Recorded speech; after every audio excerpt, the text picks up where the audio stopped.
స్వాగతం, అందరికీ సుస్వాగతం. లేపాక్షి ప్రాశస్త్యం గురించి మీకు తెలుసు. తెలుగుదేల ఎల్ల దేశంబు తెలుగు, ఏను తెలుగు వల్ల బుండ, తెలుగు ఒక్కండ ఎల్ల నృపులు గోలు వెలుగువే భాషాడి, దేశ భాషలందు తెలుగు లెస్స అని తెలుగు భాషను కొనియాడిన శ్రీకృష్ణదేవరాయల వారసుడైన అచ్యుత దేవరాయల కాలంలో ఆయన కోశాధికారైన విరూపಣ್ణ ఇక్కడ వీరభద్ర ఆలయం, పాపనాశేశ్వర ఆలయం కట్టించారు. ఈ అద్భుతమైనటువంటి ప్రాచీనమైనటువంటి ఆలయాన్ని దర్శించుకోవడానికి ప్రతిరోజు ఎంతో మంది వస్తుంటారు. లేపాక్షి బసవయ్య ప్రపంచ ప్రసిద్ధిగాంచింది.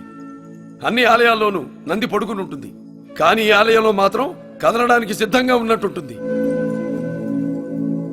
లేపాక్షి ప్రాచుర్యం ప్రపంచ వ్యాప్తంగా ఎంత గొప్పగా ఉందో మీ అందరికీ తెలుసు.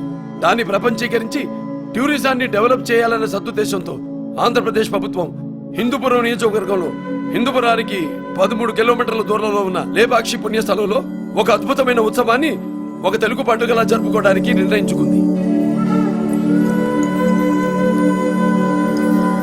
తెలుగు భాష, సంస్కృతి, నాగరికత వీటన్నిటిని పెంపొందించేలా ఆనాడు మన నాయకుడు మహానుభావుడు నందమూరి తారక రామారావు గారు తెలుగు స్ఫూర్తిని, కీర్తిని పెంచితే ఈనాడు దానికి కొనసాగింపుగా అద్భుతమైన నాట్యాలతో, నాటకాలతో, సంగీత విభావరులతో, ఉపన్యాసాలతో, మేటి కళాకారులతో అద్భుతమైన కార్యక్రమాన్ని మీకు అందిస్తున్నాం.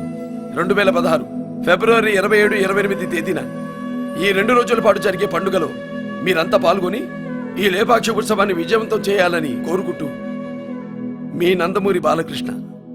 ఒక్కసారి భుజం మీద చేయేశాక వాడి ఎదవైనా ఏఆర్ రెహమాన్ అయినా ఫ్రెండే.